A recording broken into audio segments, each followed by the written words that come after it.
Hello, in this video I am going to explain material science which comes under module 5 of VTU syllabus. So here I am going to discuss about free electron theory, drift velocity and failures of classical free electron theory. So first let us concentrate on free electron concept. So if we look at metals, all metal atoms consist of valence electrons. These valence electrons are responsible for electrical conduction in bulk state of metal. In metals, due to close packing of atoms, the boundaries of neighboring atoms overlap. Due to this, the valence electrons find continuity from one atom to the other atom, and thereby they are not confined to their parent atom.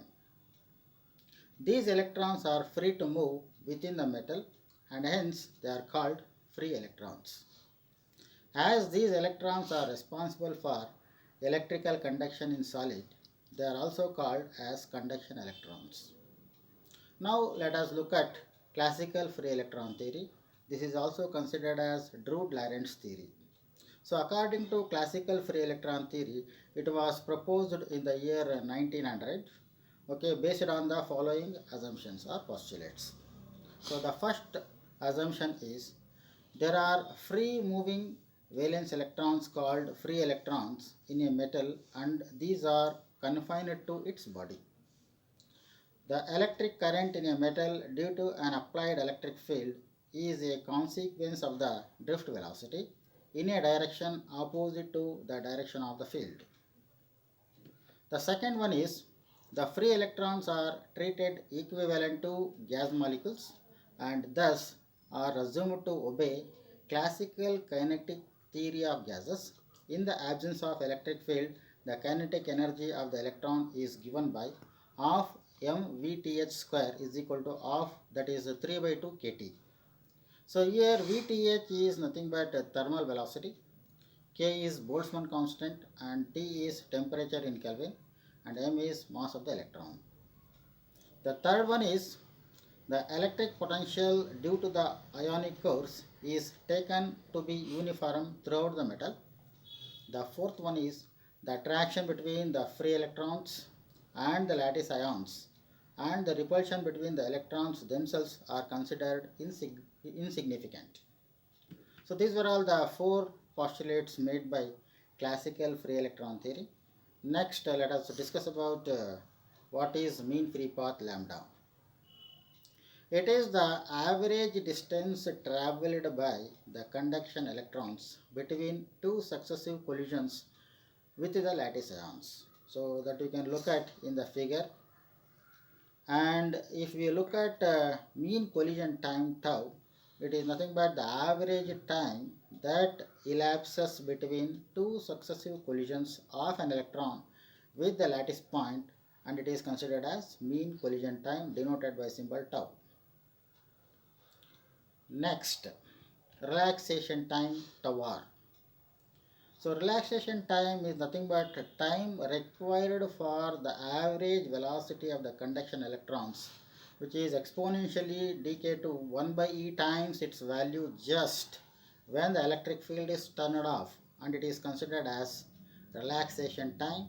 If we plot a graph of V average versus time, so the curve is decreases exponentially from VAV dash as shown in the figure. So here VAV dash is equal to 0 in the absence of applied field and VAV is equal to VAV dash in the presence of the applied field.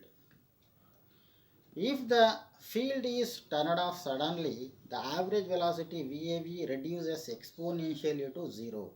That is already shown in the graph.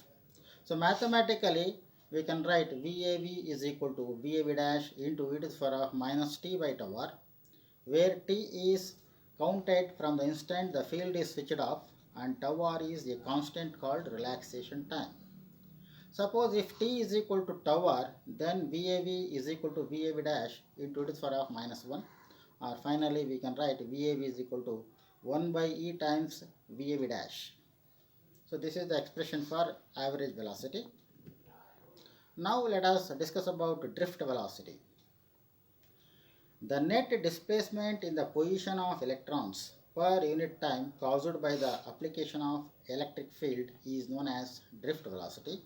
So drift velocity is denoted by symbol Vd, which is equal to small e into capital E into tau all divided by m.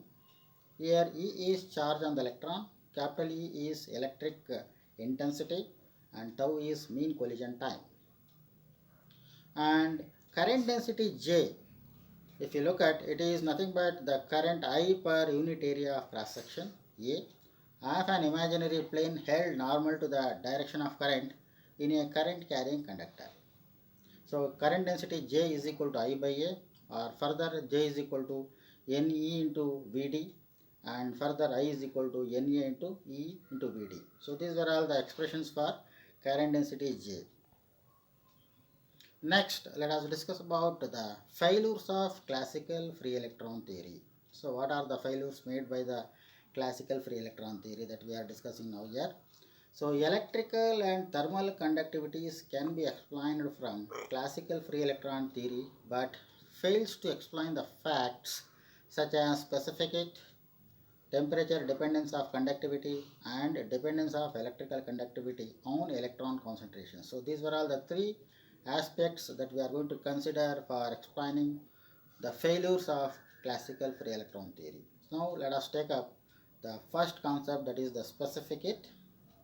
The molar specific heat of a gas at constant volume is given by Cv is equal to 3 by 2 times R, but the experimental value for specific heat was found to be Cv is equal to 10 to the power of minus 4 R into T, where R is gas constant, T is the temperature, which was far lower than the expected value and also showed a dependence on temperature which is contrary to the theory.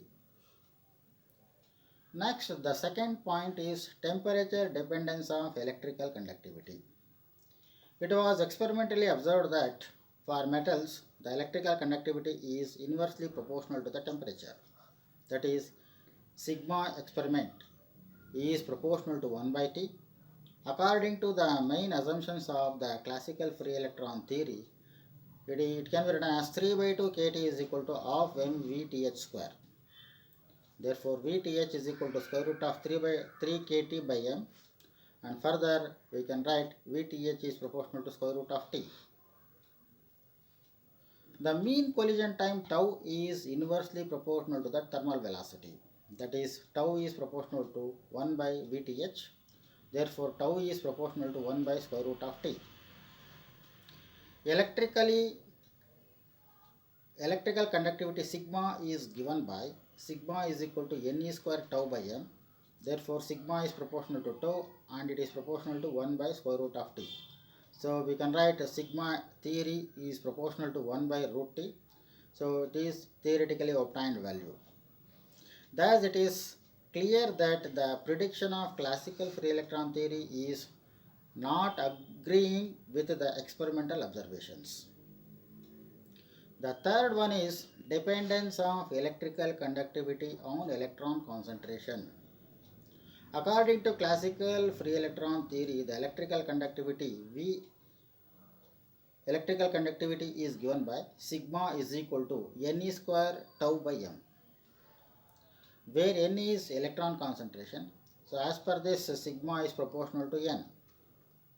This means that divalent and trivalent metals with larger concentration of electrons should possess much higher electrical conductivity than monovalent metals, which is contradiction to the observed fact that experimentally it is found that as N increases, sigma is not found to increase.